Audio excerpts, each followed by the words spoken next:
भगवान तुलसी माता कहानी। कार्तिक महीने में सब औरतें तुलसी माता को सींचने जाती और सींच के अपने घर वापस आ जाती, लेकिन एक बूढ़ी माई रोज आती और तुलसी माता को सींचने जाती और यह बात कह जाती कि ये तुलसी माता अडवा दे, लडवा दे, पीतांबर की धोती दे, मीठा मीठा घास दे, बैकुंठ का वास दे, चटके की चाल दे, पटके की मोच दे, चंदन की लकड़ी दे, झालर की झनकार दे, साईं का राज दे, दाल का भात दे, जीवन दे, ग्यारस का दिन दे, श्री कृष्ण जी का कंधा दे। इतनी बात सुनकर तुलसी माता सूखने लगी। एक बार श्री कृष्ण भगवान ने पूछा कि तुम्हारे पास तो इतनी सारी औरतें आती हैं, तुम्हें जिमाती हैं, तुम फिर भी सूखने लगी। तुलसी माता ने कहा कि एक बूढ़ी माई हर रोज आती है और रोजाना इतनी बात कहकर चली जाती है कि सब कुछ दे तो मैं उसे दे दूंगी, लेकिन श्री कृष्ण जी का कंधा कहाँ से दूंगी। तब कृष्ण भगवान जी ने कहा कि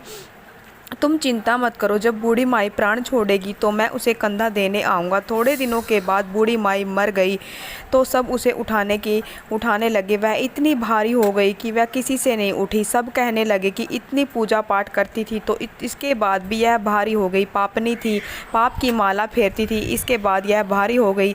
तब श्री कृष्ण भगवान ने ब्राह्मण का भेष धर के उनके घर आए और सबसे पूछने लगे कि इतनी भीड़ क्यों हो रही है। सब बोले कि एक बूढ़ी माई मर गई है, पापनी थी, इसीलिए किसी से नहीं उठती। जब भगवान कृष्ण बोले कि मैं उनके कान में कुछ कहना चाहता हूँ, इससे वह हल्की हो जाएगी, तो सब ने कहा कि जा तू भी अपने मन की निकाल ले।